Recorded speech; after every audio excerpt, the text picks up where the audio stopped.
La fin de l'hiver peut être mortelle à Saint-Pétersbourg. Ces derniers mois ont été particulièrement froids.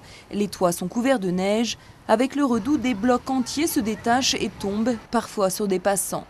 Cet hiver, 5 personnes sont mortes et 150 ont été blessées dans la deuxième ville du pays, dont la petite amie d'Irignei.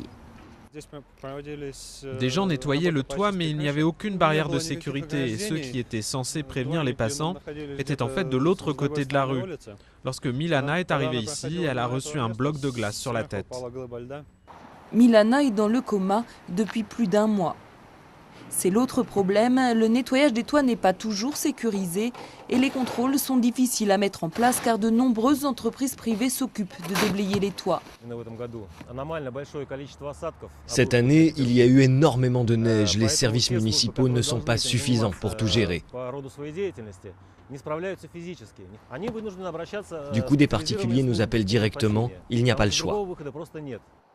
Comité municipal en charge du logement, ici on avoue être incapable de faire plus pour gérer la situation.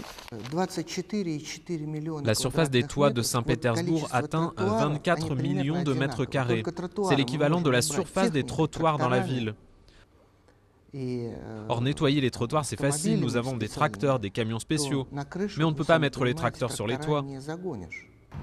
La mairie pense à des solutions pérennes comme des revêtements spéciaux sur les toits ou des ceintures chauffantes pour empêcher la formation de glace.